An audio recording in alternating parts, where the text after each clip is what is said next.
Chers amis, bonjour. Ce matin, je vais vous parler de pédophilie. Alors, je vous signale que pour vous parler de pédophilie, je suis dans mon jardin, sous le soleil, sous un bouleau qui est en train de débourrer, devant un saule pleureur, qui n'a pas fini de se lamenter, et le soleil entre les branches, à la Renoir. Et j'ai mis un collier de petites filles, ce qui est très intéressant quand on parle de pédophilie. En fait, c'est un collier que mes filles ont dû faire quand elles étaient à l'école et que j'ai retrouvé en faisant du rangement hier. Ça va pas du tout avec mon pull, mais j'en ai rien à foutre, à vrai dire, en fait. Voilà, ça c'est fait. Alors, pour ceux qui ne seraient pas au courant, je suis l'inspiratrice de tout Radio France depuis plusieurs années. Mais en fait, je n'écoute pas tellement la radio pour la simple raison que pendant que j'écoute la radio, je ne peux pas me concentrer sur ce que je peux pas travailler en même temps, quoi. Il n'y a que quand je peins que je peux, ou quand je fais le ménage ou autre chose, mais quand je fais quelque chose d'ordre intellectuel, je peux pas écouter la radio en même temps, donc à cause de ça, je n'écoute pas autant qu'il serait souhaitable. C'est-à-dire qu'il y a plein d'émissions qui sont faites sur plein de choses que j'ai indiquées, et par exemple, là ce matin, j'ai écouté ne serait-ce que 2 heures, j'aurais de quoi faire 10 vidéos, quasiment. Donc c'est un petit peu ça le problème. Bon, quoi qu'il en soit, donc je note le nom de Serge Effez, le psychologue du mercredi sur France Inter, qui a dit énormément de choses extrêmement intéressantes. Alors, je vous recommande vraiment d'aller revoir cette émission, enfin d'aller réécouter, pardon, cette émission, parce que justement, elle fait un point extrêmement subtil et extrêmement bienvenu sur la façon de percevoir la pédophilie. Parce que le gros problème de la pédophilie aujourd'hui, c'est que l'angle sous lequel le problème de société est montré était un angle jusqu'alors strictement de la part des faits divers dans la presse quasiment, ou des victimes individuellement. Ce qui est mon cas aussi, hein, bien évidemment. Donc je ne cherche pas à me mettre au-dessus de la mêlée en disant ça, mais c'est la vérité. Par exemple, moi je suis l'inspiratrice d'une émission qui avait été faite sur le viol sur France 2, et c'était une compilation de témoignages. Alors c'était une émission extrêmement intéressante, parce que justement elle mettait l'accent, non pas, c'était pas sur la pédophilie, mais c'était sur le viol, mais c'était des témoignages. Et il est très important que ces émissions axées uniquement sur les témoignages existent, parce que c'est par ces témoignages que le téléspectateur, ou que l'auditeur en l'occurrence, a la possibilité de vraiment prendre conscience de la gravité du problème. Parce qu'aujourd'hui, le problème, que ce soit en matière de viol, enfin en matière de délinquance sexuelle de façon globale, le problème c'est que il y a beaucoup de gens qui sous-estiment complètement la gravité du problème. Voilà. Et ça, c'est un énorme problème. C'est-à-dire que si jamais vous discutez autour de vous de ça, vous vous rendez compte que consciemment, les gens trouvent ça grave. Ouais. Mais si vous creusez un petit peu le sujet avec eux, vous vous rendez compte que il n'y a pas de quoi en faire un fromage, quoi. Il n'y a pas de quoi, non. Voilà. Et c'est grave parce que ce qui est bien précisé ici, justement, c'est que il est bien précisé que le statut de victime, donc un statut juridique, donc il faut qu'il y ait procès, pour ça il faut qu'il y ait une plainte de déposer, est une étape, si elle n'est pas indispensable, est tout à fait souhaitable. Une fois que le statut de victime est reconnu juridiquement, quel que soit le type de condamnation qui a été faite pour le coupable, éventuellement, le fait d'avoir eu ce statut de victime constitue un élément absolument nécessaire dans la très très grande majorité des cas. Donc c'est pour ça que c'est important que les plaintes soient déposées. Voilà.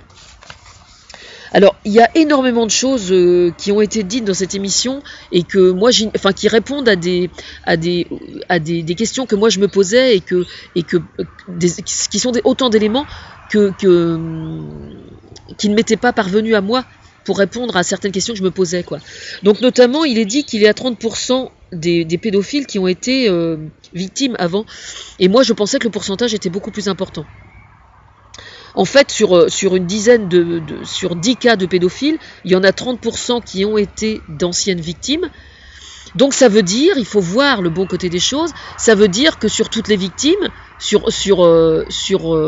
oui c'est ça, sur 10 victimes, il y en a 70% qui ne seront jamais pédophiles et qui ne sont pas pédophiles. Donc ça, c'est extrêmement encourageant, justement, parce que ça veut dire que le fait d'avoir été victime d'un pédophile, quelles que soient les conséquences psychiques ou psychologiques, laisse entrevoir qu'on peut effectivement vivre en ayant vécu ça et s'en sortir.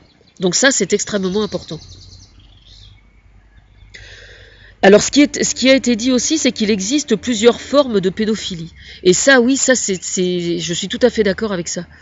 Par exemple, il y a le cas de Dutroux qui est évoqué, et c'est ce que j'expliquais à Thomas par le chat en parallèle sur Facebook. Je lui disais, mais c'est vrai que le cas de Dutroux, ça croise le phénomène sadique, proxénète et pédophile, les trois aspects sous le même bonhomme. Ce qui est quand même assez hallucinant, quoi. Bah oui, proxénète, parce que quand il y a un réseau et qu'on prête le gamin contre rémunération, ça s'appelle du proxénétisme. Hein. Alors par contre, je suis pas trop d'accord avec ce que la femme écrivain qui a fait un bilan, qui a écrit un livre sur l'histoire de la pédophilie. Je vais mettre les références, hein, de toute façon, sous la vidéo. Elle dit jusqu'à maintenant, la pédophilie était complètement sous-estimée comme problème, voire complètement tue. Et elle dit, seuls les magistrats s'indignaient. Là, je suis pas d'accord, attendez. Seuls les magistrats s'indignaient, moi je suis désolée, j'aimerais bien avoir des preuves. Hein. Là, j'ai un peu de mal, hein, je suis désolée. Hein. J'ai un peu de mal. Hein. Pour qu'un cas arrive devant les juges, il faut déjà que la plainte soit déposée. Et pour que la plainte soit déposée, il faut que le sujet ne soit plus tabou. Donc... Alors il y a un aspect qui est précisé par le psy, qui dit que les enfants sont curieux et demandeurs. Alors quand on dit que les enfants sont curieux et demandeurs vis-à-vis des adultes, ils ne sont pas demandeurs de relations sexuelles. Ils sont en état de séduction quelquefois pour diverses raisons. Par exemple, un enfant au sein d'une famille qui est un peu le laissé pour compte, à qui on ne donne jamais la parole, à table par exemple, ou confétaire parce qu'il y a la télé qui marche, la radio, ou enfin voilà quoi, grosso modo, il y a je n'irai pas jusqu'à dire trop d'enfants, mais voilà, il y a certains enfants au sein de certaines familles qui n'ont pas suffisamment la parole et qu'on n'écoute pas suffisamment. Et donc c'est vrai que quelqu'un qui est dans l'environnement et qui va prêter un peu plus attention à lui, évidemment, le pédophile potentiel va très bien percevoir cette faille et va exploiter cette faille et se faire, entre guillemets, du gamin une sorte comment dire, il va le flatter, il va lui dire qu'il est beau, qu'il est intelligent, etc. Et puis il va lui faire son affaire, quoi. Et puis le gamin, bah, du coup, il est content qu'on fasse attention à lui. Parce que ça, je sais, parce que moi, le pédophile dont j'ai été victime, c'est ce qu'il faisait aussi. Il l'a pas fait tellement avec moi, mais je sais il s'est rendu coupable de certains comportements tout à fait répréhensibles auprès de personnes dont j'ai pas à parler. Mais et je sais que c'est comme ça qu'il faisait. Voilà, c'est tout. Je le sais, je l'ai vu de mes yeux. Et je l'ai entendu. Et quant au fait que les enfants soient demandeurs, il faut voir aussi dans le développement de l'enfant le problème qui se pose au niveau du complexe d'Oedipe. C'est-à-dire que nous savons aujourd'hui que un enfant, que ce soit un petit garçon ou une petite fille, c'est le couple parental effectivement qui est la référence pour qu'il se construise. Mais c'est aussi les autres adultes qu'il a autour de lui. Ainsi, il est tout à fait cohérent et tout à fait normal qu'un enfant, par exemple, éprouve le besoin de se rendre intéressant aux yeux des autres adultes. Et en ce sens, il teste un peu son pouvoir de séduction aussi, ce qui est tout à fait normal. Ce qui est tout à fait normal. Simplement, c'est à l'adulte à côté de savoir rester à sa place. C'est tout. Les enfants n'ont pas à être rendus coupables de jouer les séducteurs avec les autres adultes. Ce sont aux adultes de tenir leur place. Voilà. Alors, cette femme-là, dont je ne sais pas le nom, je suis désolée, parle au sujet de la pédophilie et elle dit on était dans un état d'aveuglement total et on passe à une attention extrême, voire excessive. Enfin, elle n'a pas dit excessive, mais c'est ce qu'elle sous-entendait. Alors déjà, je trouve qu'elle manque pas d'air. Hein. Franchement, elle manque pas d'air parce que si elle écrit son bouquin sur la pédophilie, c'est bien dans l'espoir de le vendre entre nous. Et puis, je n'irai pas jusqu'à dire qu'elle le fait pour gagner du pognon, mais quand même, je trouve qu'elle manque pas d'air parce que elle va gentiment se fourrer dans la faille en question. Hein. Alors, ça va quoi. En règle générale, quand une cause est l'objet d'un aveuglement aussi excessif que la pédophilie, parce que je pense que dans tous les problèmes, dans tous les secteurs de la criminalité confondus, il est tout à fait probable que la pédophilie soit probablement un des plus scandaleux, des plus outranciers et des plus terrifiants qui soient, depuis très longtemps. Quand je dis très longtemps, c'est depuis des siècles. Hein. Vraiment. Comme elle dit très bien, elle dit il y a 50 ans ou 100 ans, qu'un adulte culbute une petite jeune dans un fossé, une petite gamine dans un fossé, c'était une chose pas normale, mais même pas accessoire, quoi. Ça faisait partie de la vie, quoi, vraiment. Et elle a tout à fait raison. Elle a tout à fait raison.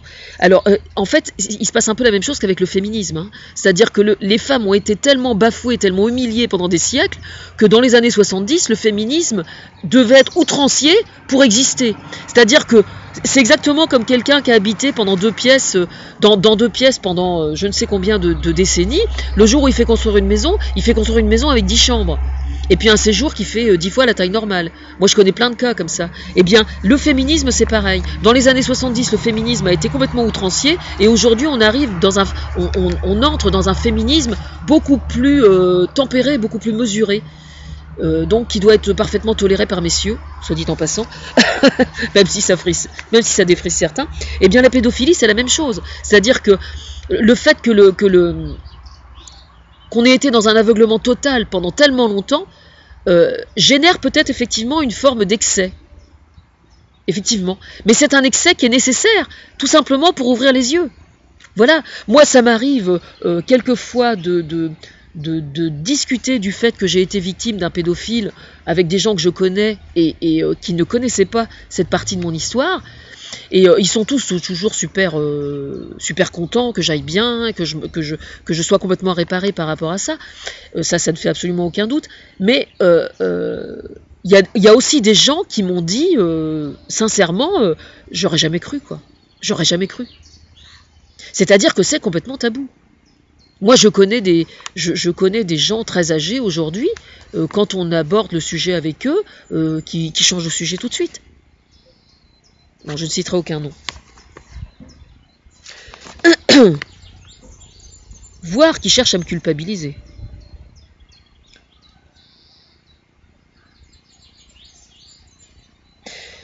Alors, il y a un truc que j'ai pas trop compris, par contre, quand elle dit... elle prétend qu'aujourd'hui, on donne moins l'occasion de se reconstruire à une victime d'un pédophile qu'avant.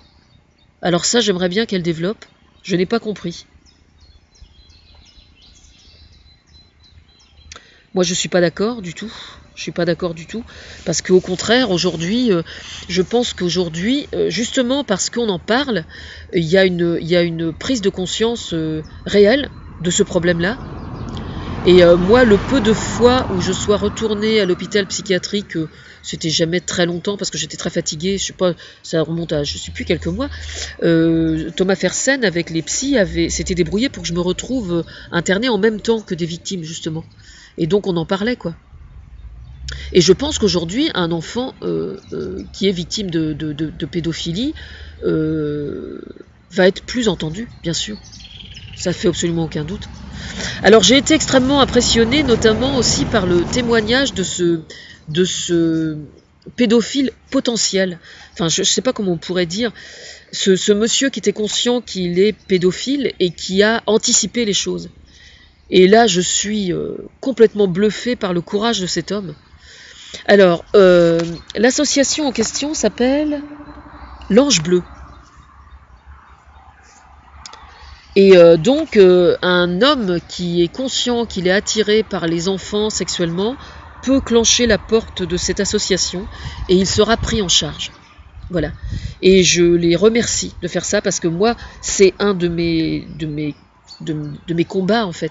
Il y a d'une part le fait de prendre la défense des victimes une fois qu'elles sont victimes, mais il y a surtout prendre les choses en amont pour essayer que ça existe le moins possible. Donc prendre les choses en amont, qu'est-ce que ça veut dire?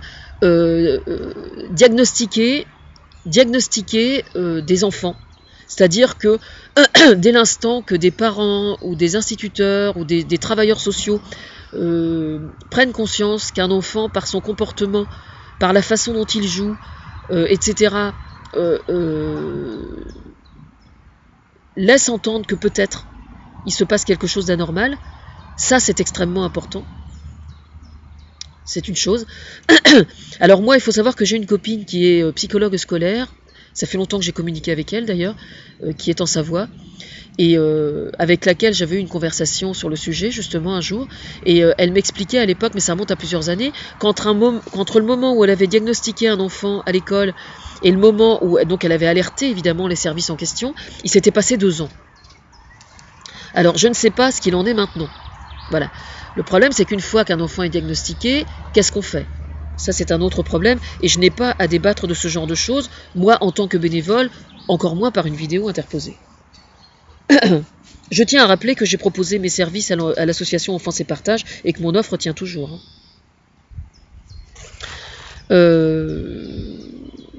Enfin voilà, moi je suis extrêmement contente que cette émission ait été faite. Alors je tiens à mettre l'accent sur ce qui a été dit à la fin de l'émission au sujet d'un travail qui a été fait par les psychologues, extrêmement important au sujet de l'évolution des familles. Et donc il faut que j'aille réécouter l'émission pour avoir plus de données précises. C'est un rapport qui apparemment a été sorti et qui a été rangé dans un tiroir et qu'on va bien vite ressortir. Voilà.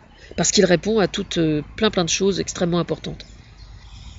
Au sujet de la place de la filiation, qu'elle doit avoir ou ne pas avoir, etc. Le rôle des beaux-parents par rapport à l'éducation d'un enfant, par rapport à l'anonymat du don de sperme, etc. etc. C'est extrêmement important. C'est un travail absolument conséquent et absolument indispensable pour travailler, comme base de travail, pour travailler sur l'évolution de la famille. Voilà. Et donc je suis extrêmement contente d'être en partie à l'origine de ce travail-là. Parce que c'est un travail absolument admirable et j'ai hâte de voir que ça prenne forme, quoi. Voilà. Bon, moi de mon côté, j'ai toujours mon forum et je dois travailler côté psy sur la schizophrénie et sur la bipolarité. Donc je vais le faire. En ce qui concerne les traumatismes sexuels en particulier, j'ai uniquement mon cas pour l'instant et je n'ai pas à relater d'autres cas pour l'instant. Moi, je n'ai pas à continuer à travailler de la façon dont je le fais là, maintenant.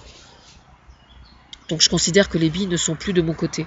Moi, en fait, ce que je vais faire là au sujet de mon forum, hormis les deux maladies, là, les 2 pathologies mentales dont je vous ai parlé, où je vais travailler, sinon j'ai retrouvé mon papier aquarelle hier, donc je suis très contente, et je vais pouvoir enfin peindre le titre de mon forum, Cache ton zizi gros nul.